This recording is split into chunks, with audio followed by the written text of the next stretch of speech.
Всем привет, друзья!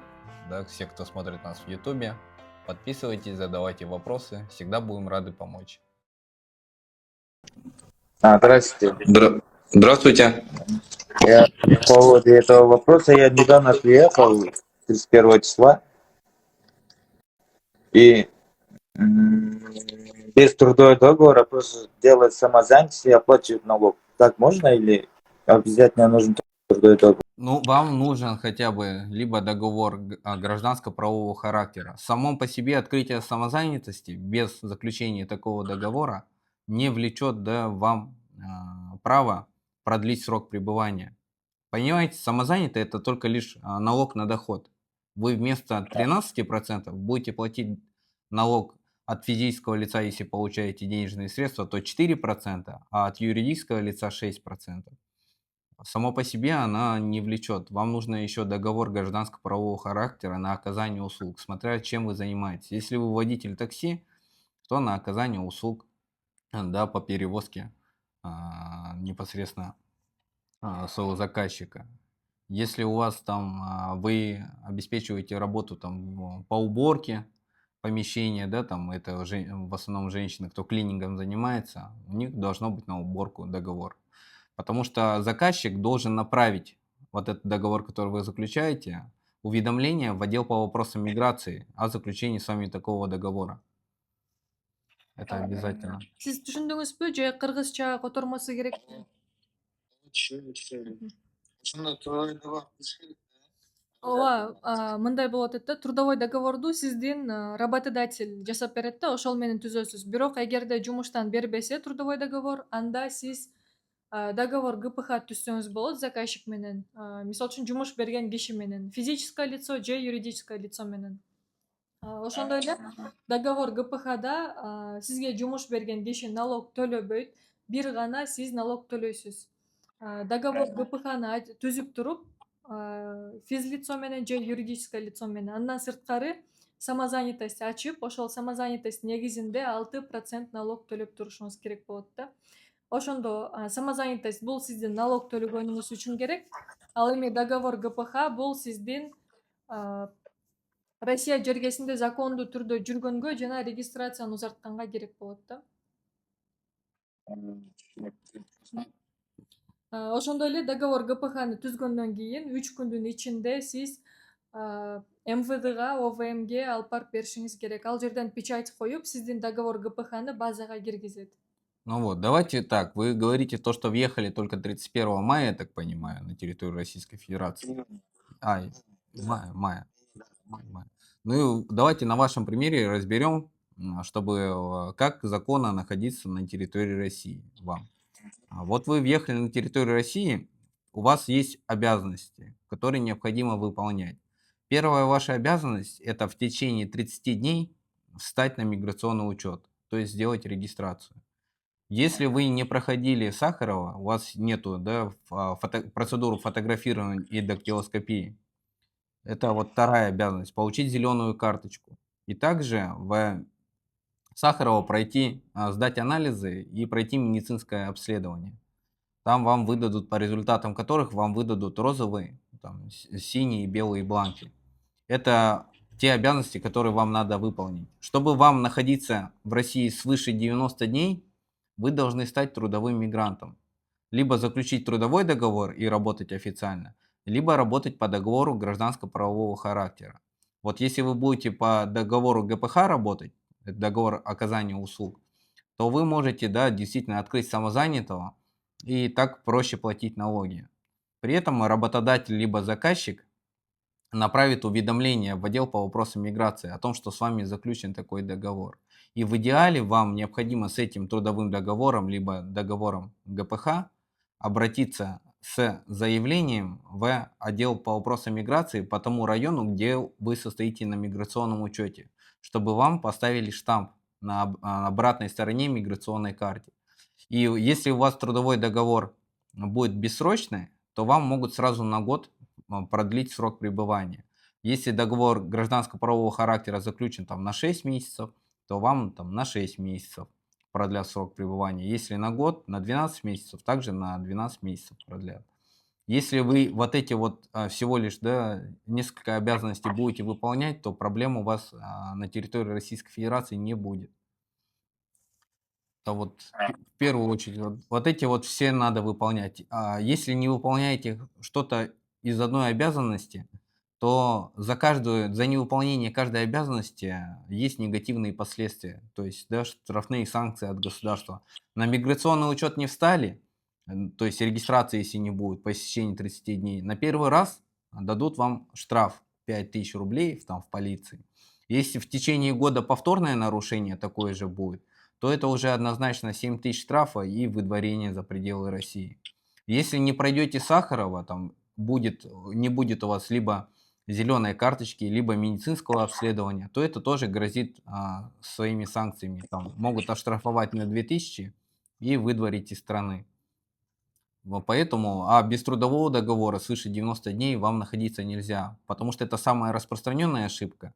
Люди ходят без трудового договора, и там уже привлекает к ответственности по статье 18.8 и штраф 5000 с выдворением либо самостоятельным, либо принудительным.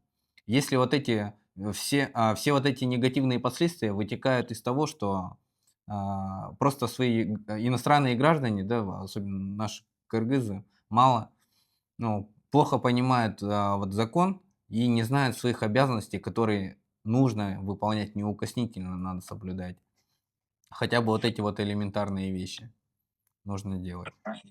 В течение месяца сделали регистрацию и надо ездить на Сахарова. Да, в обязательном порядке. Вы с собой, да, в эти же 30 дней вы как сделаете регистрацию, сразу должны поехать в Сахарова и взять с собой перевод паспорта и денежные средства.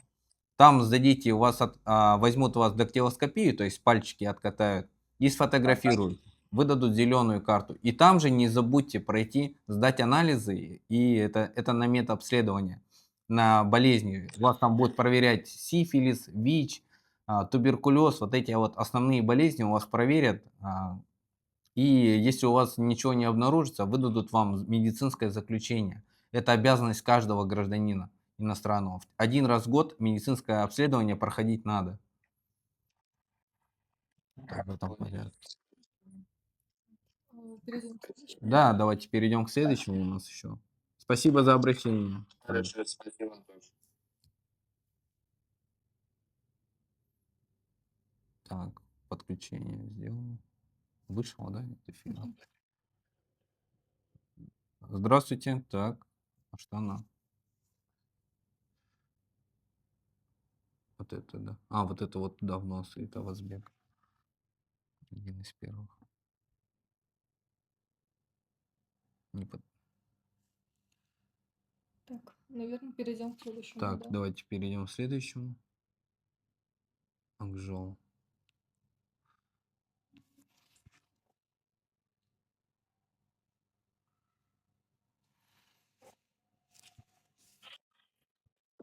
Да, здравствуйте. Вопрос мне тоже, 1 марта увольнение сделал из Женевских судов, и потом я обратился на курс юриста, апелляционное обжалование написывал, а мне работа, ничего не официально вообще не работал, мне все документы классные вышел и выдворение сделал. Я апелляционное жалоба написал. Это данное время решить возможность есть или нет.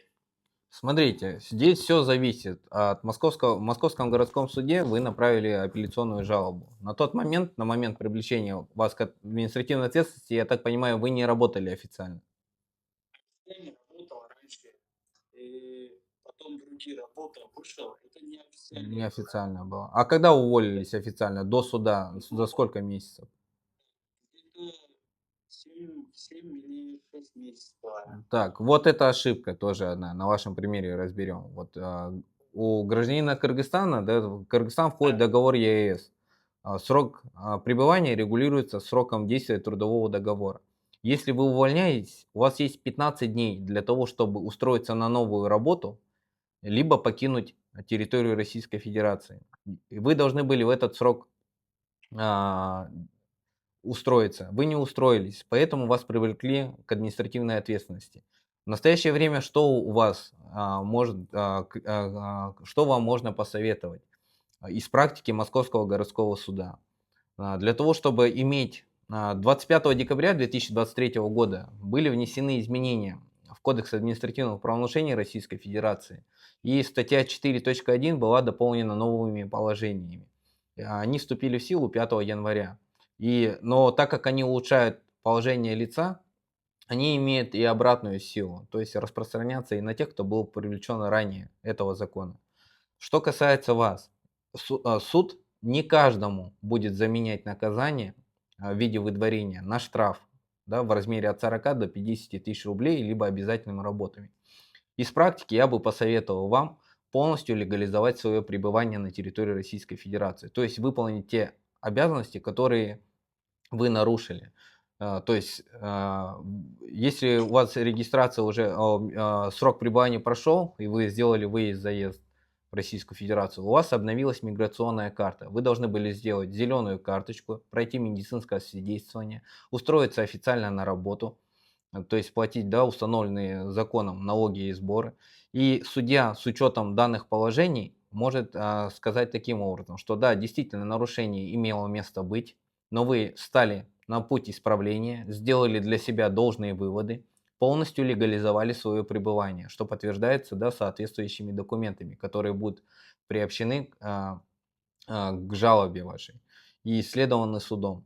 И тогда суд, учитывая все эти обстоятельства, в дальнейшем вашу полную легализацию, предыдущее законопослушное поведение, да, и ваше исправление, суд имеет право заменить вам наказание в виде выдворения на административный штраф. Полностью отменить ваше выдворение и отменить это постановление суда, точнее, в полном объеме, невозможно в вашем случае, потому что вы официально не работали на момент суда. Поэтому у вас только вот замена на штраф. Это нужно уточнять. А скажите, когда у вас был 1 марта было. 1 марта? Ну, сейчас по практике судов, значит, получается где-то через 6-8 месяцев. Раньше до года жалобы рассматривались, сейчас побыстрее. 6-8 месяцев назначают, в зависимости там, как быстро направят и от загруженности суда. К этому моменту вам нужно полностью легализовать свое пребывание в России. И только тогда у вас появятся шансы на замену наказания в виде выдворения на штраф. Если вы ничего не будете делать и просто будете ходить здесь в России и там работать на подработках, я вам скажу с уверенностью, что суд откажет вам в удовлетворении данной просьбы и оставит постановление суда Зюзинского без изменения. Поэтому я вам советую легализовать свое пребывание. А на WhatsApp, может, напишет и Да, более вы подробно. можете написать на WhatsApp, у нас есть, вам более подробную консультацию полностью дадим, что вам нужно. Потому что обращаются, когда люди уже, да, поздно, уже вот суд назначен, и с- человек вообще ничего не легализовал, говорит, деньги есть, хочу штраф. Ну, так не бывает. Не всем. Это право суда, а не обязанность. Суд может, каждый случай индивидуален. В некоторых случаях суд может удовлетворить, а в некоторых отказать. Все зависит от обстоятельств. Чем хорош этот закон, новые изменения? Теперь мы, иностранные граждане, не так сильно привязаны, да, к близким родственникам граждан России. В нашей практике много случаев, когда без жены, детей, мамы или папы граждан России суд заменял такое наказание на штраф. Но нужно показать действительно суду и доказать, что исправились и полностью легализовали свое пребывание. Без этого, к сожалению, суды не будут. И ранее были ли у вас административные правонарушения или нет? Если их будет много, да, именно связанные по главе 18 либо по главе 20 Кодекса административных правонарушений, это там мелкое хулиганство, распитие спиртных напитков в общественном месте, суды очень негативно к этому относятся. Поэтому нужно, да, соблюдать действительно законодательство, не попадать в такие неприятные, да, истории. Вроде кажется, штраф 500 рублей всего дали там за мелкое хулиганство, а на самом деле это очень важно. Это хулиганство, это мне вопросы. Мне это где-то 3 недели назад было хулиганство. Он тоже написал 500 рублей на штраф. И я там вообще не виноватый был.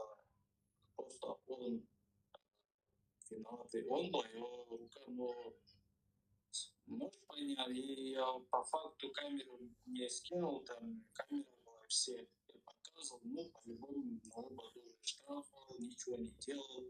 Ну, вот поэтому и нужно, да. Вам же, вообще по закону, вам сотрудники полиции при составлении, да, протокола, ну и постановления, вы подписываете протокол, даете объяснение, постановление. Вам вот этот протокол и постановление обязаны были вручить. Но я как понимаю, не вручили, дали только, наверное, квитанцию на оплату штрафа в размере 500 рублей.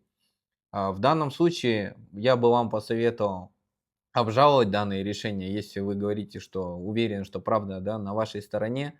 В любом случае вы имеете это право, вам обязаны выдать. Можете написать заявление в МВД, чтобы они вам выдали копии, ознакомились с материалами дела, полностью уже сфотографируете дело и получите копию протокола по делу об административном правонарушении и копию постановления. Если 10 дней не прошло, то она обжалуется через мировой судебный участок.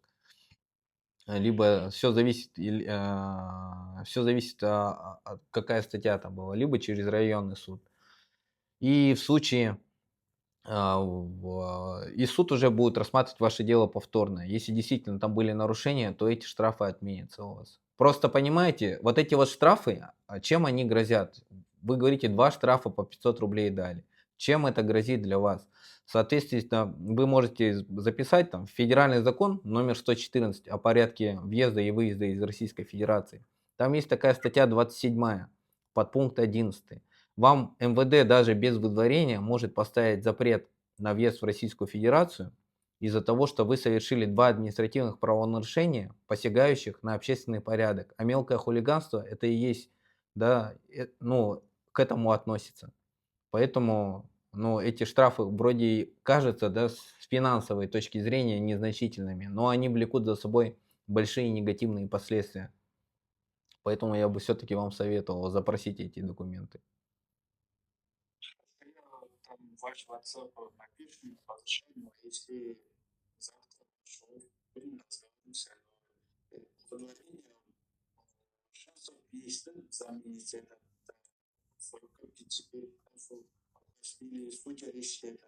Да, все здесь, ваша задача легализовать ваше пребывание, да, мы посмотрим, подскажем по документам, что вам нужно сделать, какую обязанность необходимо выполнить и прочее. Но в то же время нельзя оставлять вот эти вот штрафы по мелкому хулиганству, потому что они действительно не очень хорошие. Вроде и кажется так. Ну, завтра позвоните, приедете на такую оффлайн консультацию и уже проконсультируют вас в полном объеме, что, как делать, подскажем в этом плане.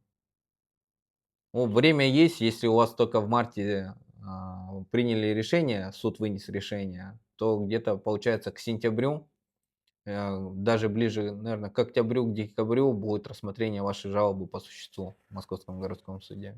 Где-то такие сроки. Я понял, я вам напишу на WhatsApp. Мгм. Спасибо. Да, всего доброго. Мгм. Следующий. Так, это.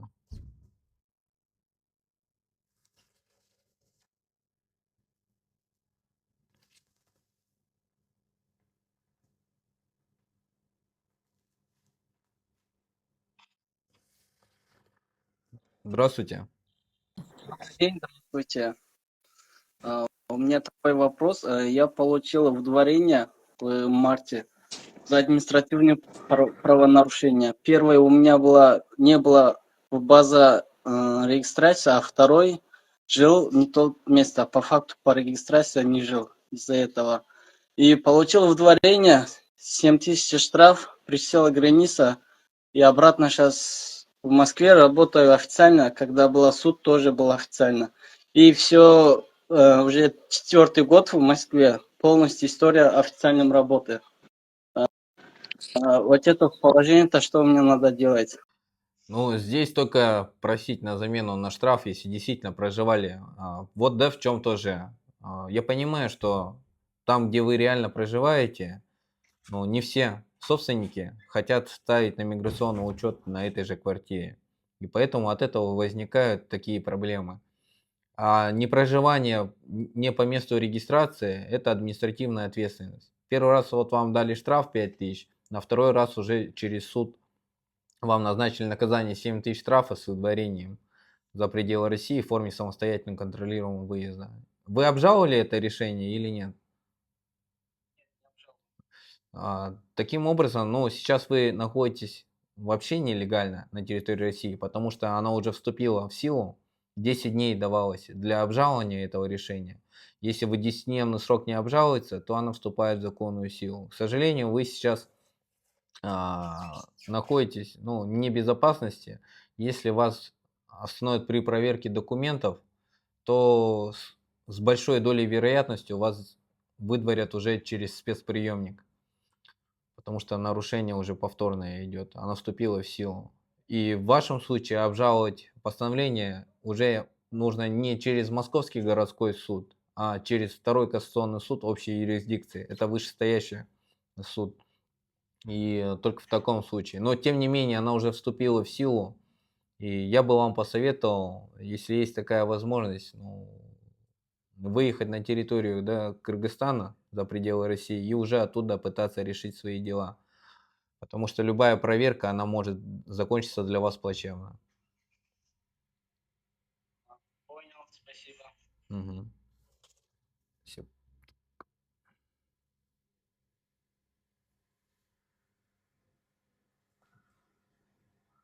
Вот, а Озбек, он постоянно висит. Или он просто направил.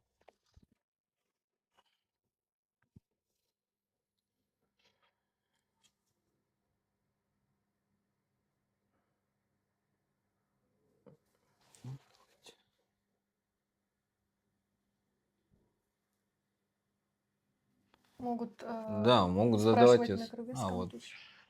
Здравствуйте. Здравствуйте, добрый день. У меня такой вопрос. У меня моего друга недавно продлил документы на 9 месяцев. И получается, как Через месяц назад он дал. через месяц назад уже он продлил, но еще документы не пришел вообще. А 4-го закончил. У него уже 4 июня число закончился. Я так понимаю, подали документы на продление миграционного учета, однако по настоящее время результат услуги не пришел. А каким образом направляли? Действительно, через госуслуги. Либо Через посредников, наверное. через госуслуги направляли. Это собственник направлял квартиры или вы как-то через третьих лиц сделали все это?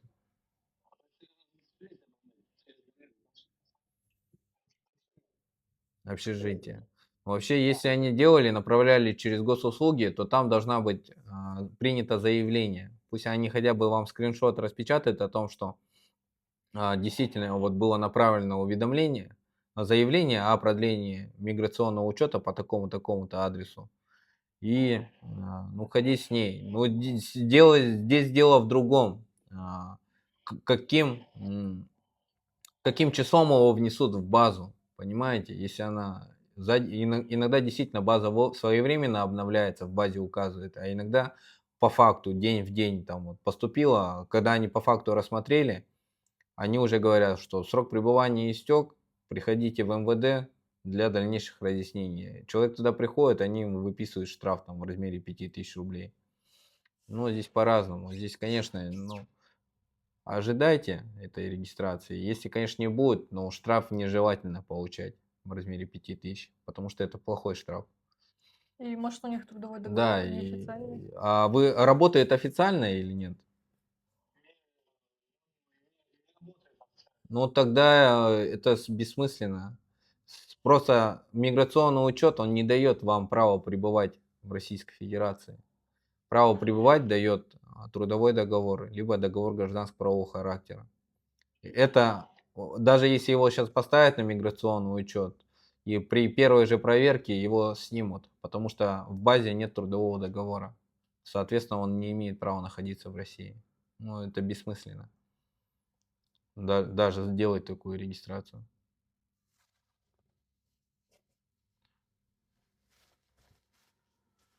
Вас не слышно, у вас отключилось почему-то.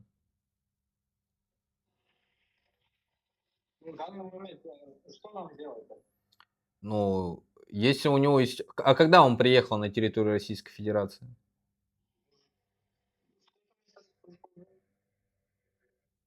В декабре. Ну, у него нарушение. Если его поймают, его выдворят однозначно. Мы каждый день с этим занимаемся. Сейчас тем более большие рейды. Единственное, что бы я ему посоветовал, это сделать выезд-заезд и легализовывать свое пребывание в России. Другого пути у него нет. Рано или поздно сотрудники полиции остановят для проверки документов. И ничего хорошего из этого не выйдет. У него нарушения сейчас А если у огромные. него ранее не было запрета, да, или выдворения? А какая Нет? разница? Не, они даже могут не знать, что было выдворение. Но штрафов не было, судов не было у него никаких. Ну, тогда, в принципе, это все должно быть нормально. Но это тоже, видите, сейчас более тщательно на границе проверяют. Вот он въехал на территорию России, он имеет право 90 дней находиться. Он же не устроился официально, значит, он должен покинуть территорию России и находиться за ее пределами 90 дней. Сейчас много таких отказов, когда выезжают за границу, а назад въехать не могут, потому что им говорят, вы были в России, да, свыше 90 дней. Ну, 90 дней. И теперь вы должны находиться за ее пределами 90 дней. Вот здесь вот в чем вопрос. Но если в целях безопасности, если по-правильному делать, он должен находиться в Кыргызстане 90 дней, а потом только въезжать в Россию. Это если по закону. Конечно, там сотрудники погранслужбы иногда закрывают на это глаза, но и всегда закрывала Россия на это глаза. Но сейчас, с учетом, да, последних обстоятельств, закон более неукоснительно начинает соблюдать, и поэтому вот такие вот отказы на границах люди получают иногда во въезде. А сейчас он никак не легализует свое пребывание, к сожалению, потому что он уже свыше 90 дней находится. И при каких обстоятельствах. Спасибо большое. Ага, спасибо вам.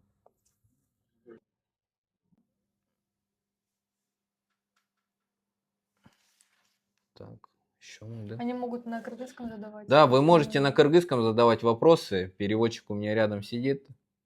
Все переведет. Почему депортируют людей без каких-либо причин? Да? Пишет. Здравствуйте.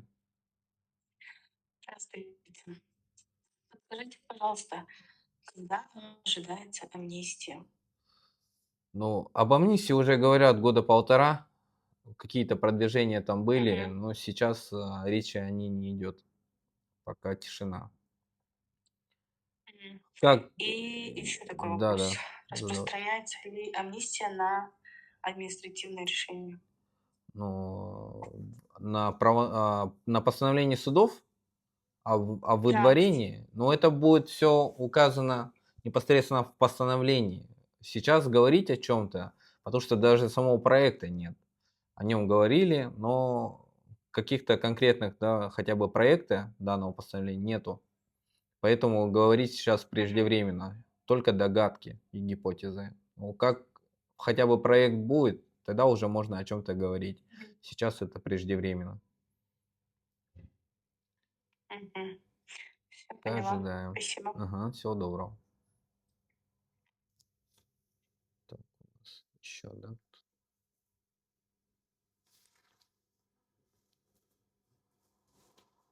Да, можете контакты дать, пожалуйста, или куда можно подъехать. У нас в Инстаграме все указано, там номер WhatsApp с вами свяжется. Здравствуйте. Здравствуйте. А, а, Мурда біз Сахарабаға барғанда красный желтый карточка берді да. Ну там понимает, вот. Азыр мурда кейбір жерде аны врач емес та жұмысқа қазір вот. Кейбір жерлерде уже сұрап баштады. Мен уже бірінші келген жылдары қылдырғанмын ол документті, зеленый карточканы. Вот, оказывается, надо было ее продлить, я не продлил. И вот, а сейчас новые работы, они требуют этого. Что мне сделать, как надо сдать его? Сіз жашыл картаны алдыңыз да ошондой, медицинское свидетельствование результаттарын алдыңыз ба? 3 года назад Так. сдавала медицинское свидетельствование, получил зеленую карту. После этого он не знал, что нужно его каждый год проходить. Да, зеленая карточка, которую вы сделали, да, она только она делается один раз в 10 лет. А вот медицинское обследование каждый год надо проходить. Вот в том регионе, в котором вы находитесь, там есть специальное учреждение медицинское. Вот там вы можете пройти это обследование, и вам выдадут новые бланки. А когда вы последний раз выезжали или въезжали в Россию? Когда вы заехали? После этого не... Ну, это нарушение. А вы в каком городе находитесь? Ну, в Москве, в принципе, да, Сахарова пока на медицинское обследование закрывает глаза. Люди, главное, чтобы проходили. А вы официально работаете? Ну, не, вот я вам еще раз говорю, вот это вот, если вы, даже все у вас официально будет, миграционный учет у вас все будет, работайте официально, но если не будет у вас зеленой карточки или медицинского обследования, то это самостоятельное нарушение, и она может повлечь за собой, да, там, 2000 штрафа и выдворение. Поэтому я вам советую, сделайте, это обязанность каждого иностранного гражданина. Это не от того, что там хотите вы или не хотите, вы обязаны это сделать. Ему сейчас нужно миграционную карту обновить, да? Ну, скорее всего, для вашей безопасности обновите миграционную карту, заново встаньте на миграционный учет и сразу же поезжайте и сдайте вот эти вот анализы. Медицинское свидетельство обязательно надо делать. Без этого уже никак. Фальшивку нельзя. Вы что? Все в базу вносится. Вот вы делаете зеленую карточку, она также вносится в центральную базу данных учета иностранных граждан, что да, действительно, вот он прошел такого-то, такого-то у него есть. Также и по медицинскому обследованию. Фальшивые, вы что? Если вы будете фальшивые носить, вас привлекут к уголовной ответственности по статье 327.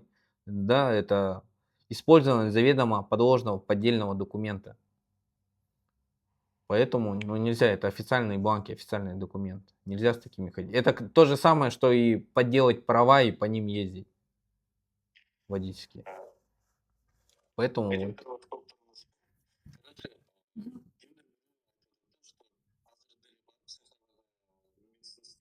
Мгм.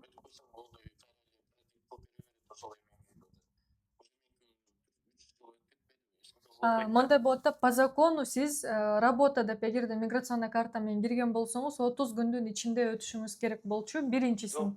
Экинчисин ооба, экинчисин жыл сайын ошол срогу бүткөндө барып өтүп турушуңуз керек болчу да. Бирок сиз өтпөгөндүктөн ал просто практикада алар баары эле сотрудниктин баары эле сиздерди полицейскийге чакырып салып бере бербейт да, мындайча айткандачы.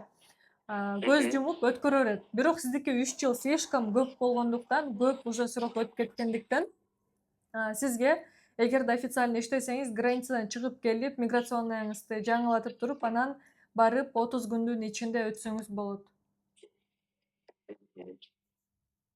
Негизи по закону эле бүт баарын кылганыңыз жакшы, жана ошондой эле ал бланктарды сатып албаш керек. Анткени бул уже сизге уголовно сизди кылмыш иши боюнча уже ответственностька тартат да. Эгерде сизде буга чейин запретиңиз, административный штрафтарыңыз жок болсо, жана ошондой эле официально иштейт экенсиз, сиз анда границага чыгып келип туруп эле анан 30 күндүн ичинде өткөнүңүз жакшы. Эгерде Москвада болсоңуз, сиз экинчи жолкусун Ленинский проспектке барып эле өтсөңүз болот. Сахаровага чейин барбастан эле. Саламатыңыз. Да, спасибо, всего доброго. Так.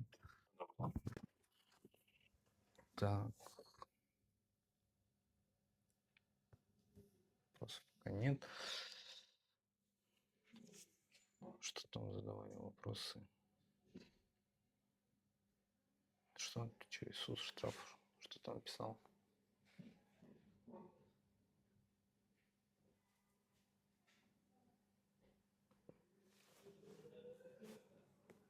Вот в сентябре было выдворение, да, через суд.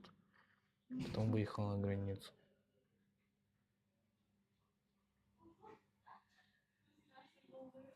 Кстати, еще спрашивают, вот сегодня только обращался клиент, спрашивал, у него в декабре было выдворение, его выдворили, но он после этого в феврале сделал выезд-въезд и до сих пор сейчас находится в России, делает свою регистрацию, но официально не работает. А, Не обжаловал решение. Не обжаловал решение. Только, ну, если есть реальные основания, через второй конституционный суд на замену на наказание на штраф. По-другому, ну, бессмысленно. То есть спрашивают, это после выдворения уже вот столько времени прошло с декабря, и ему сейчас все равно там ставят его на миграционный учет. Потому что база не обновилась. Не суд ставит вам запрет, суд выносит наказание в виде выдворения, а уже на основании этого постановления МВД принимает решение о неразрешении въезда сроком на 5 лет с момента выезда. Кыргызча которуп кетсек, сиздерге соттун чечими чыккандан кийин выдворение боюнча мындайча айтканда сот сизге чечим эле чыгарат. 5 жылга мына выдворение болсун, мындай статья менен деп, мындай часть менен деп. Мисалы үчүн часть 3.1 статья 18 КоАП РФ менен административное выдворение 5 жылга деп чечим чыгарат сот. Жана ал сот чечим чыгаргандан кийин МВД сизге запрет коет 5 жылга. Ошондо МВДнин базасына запретиңиз качан кире турган болсо, качан түшө турган болсо, ошол күндөн, ошол моменттен баштап МВДнин базасындагы регистрацияңыздагы трудовой договордагы чыгып кетет. Ошондуктан эгерде сизде сот болгон болсо, МВДнин базасына кире элек болсо, ошол үчүн сиз Россия жергесинде регистрация жасатып жүргөн болосуз да. Так, давайте последнее, что скажу, наверное. Вот часто стали в последнее время обращаться, что когда прилетает в аэропорт, проверяют, смотрят телефоны, и потом ФСБ не разрешает въезд в Российскую Федерацию и ставит запрет по пункту 1 части 1 статьи 27 Федерального закона номер 114. Бессрочный запрет. Почему такой запрет ставится? Да, потому что подозрение идет на экстремизм, терроризм. В телефонах находят всякие там подписки в Телеграме на на религиозные каналы, либо на проповедников, которые в Российской Федерации запрещены и относятся к экстремистской и террористической деятельности. Поэтому, если такое обнаружат в телефоне, даже в поиске, еще что-то, то с большой долей вероятностью вам поставят бессрочный запрет, который невозможно будет отменить. Вот, и поэтому даже вы смотрите, что может быть в Кыргызстане он разрешен, но в Российской Федерации он запрещен. Есть список Роскомнадзора, на сайте Роскомнадзора вы можете найти и посмотреть та литература, которая запрещена в России, ну и список лиц. Даже бывали случаи даже в Российской Федерации, там, дети слушали песни, подростки. Там, есть такой певец Муцараев, чеченский. У него есть разные песни, и некоторые из них запрещены в Российской Федерации. И вот за то, что у них были в ВКонтакте такие песни, их привлекли к административной ответственности. Это на моей практике было. Потому что незнание закона не освобождает от ответственности, а эта информация есть вот на сайте Роскомнадзора. Поэтому проверяйте. Всем большое спасибо за то, что поучаствовали в нашем деле. И подписывайтесь, задавайте вопросы, записывайтесь на онлайн-консультации. Всегда вас проконсультируем. Всего доброго всем. Всем пока.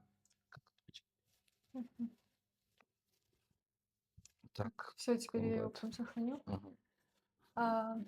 Сиздерге кыргызча которуп кетсек, биздин профессионалдуу юрист Арылтан Чоянов айтып кеткендей эле, Россия жергесине кирип жатканда, аэропорттон киресизби, машина менен Казакстан границасынан киресизби, Россия кирип жатканда сөзсүз түрдө телефонуңуздагы динге байланыштуу видеолор болобу, сүрөттөр болобу баарын өчүрүш керек. Анткени сиздер границага келгенде пограничниктер сиздин мындайча айтканда келбетиңизден кандайдыр бир угрозаларды көрсө, же сиз бир кандайдыр бир аларга бир шек келтире турган болсоңуз, анда сиздерди ФСБ текшерет, телефонуңуздарды алып коет, ошондой эле границадан алып бүт баарын текшерет. Эгерде YouTube'дан динге байланыштуу видеолорду көргөн болсоңуз же галереяңызда динге байланыштуу нерселер бар болгон болсо, сиздерге ФСБ ошол жерден эле подпункт 1, часть 1, статья 27 деп запрет коюп,